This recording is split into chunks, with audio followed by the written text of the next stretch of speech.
ತದನಂತರದಲ್ಲಿ ತಮ್ಮನ್ನು ಹೊರ ಹಾಕಿದರೆ ನಾವು ಜವಾಬ್ದಾರ ಆಗೋದಿಲ್ಲ. ಹೀಗೆ ಹೊರಗಡೆ ಹೋದರೆ ಬಹಳ ಉತ್ತಮ ಅಂತ ಎಲ್ಲರಲ್ಲೂ ಕೇಳ್ಕೊಳ್ತಾ ಇದ್ದೀವಿ.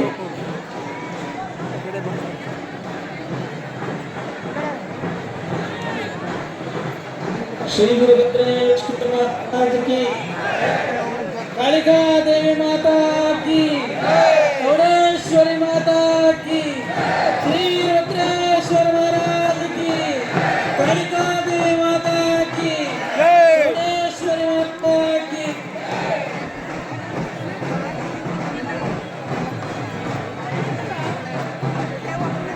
ಕಲಕಿಯು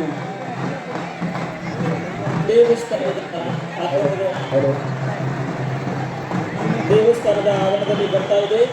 ಒಮ್ಮೆ ಜೋರಾದ ಜಯಘೋಷ.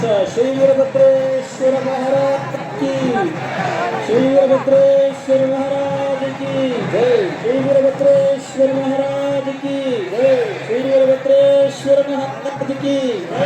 ಎಲ್ಲ ಭಕ್ತಾದಿಗಳು ಪೂರ್ತಿ ಮುಂದ್ಗಡೆ ಬರಬೇಡಿ, ಹಿಂದ್ಗಡೆ ನಿಂತು ಆರಾಮವಾಗಿ ವೀಕ್ಷಿಸಬೇಕು.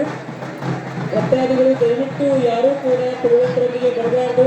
ಸರತಿ ಸಾಲಿನಲ್ಲಿಯೇ ನಿಂತು ಅಗ್ನಿಯನ್ನು ಪ್ರವೇಶಿಸಬೇಕು. ಯಾವುದೇ ಕಾರಣಕ್ಕೂ ಕೂಡ ಗುರುವಂತರೊಂದಿಗೆ ಬೇರೆ ಭಕ್ತಾದಿಗಳು ಬರಕೂಡದು.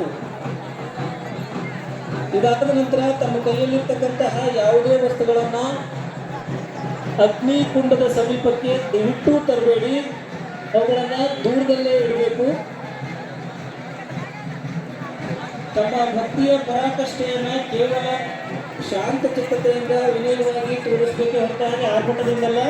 ಹಲೋ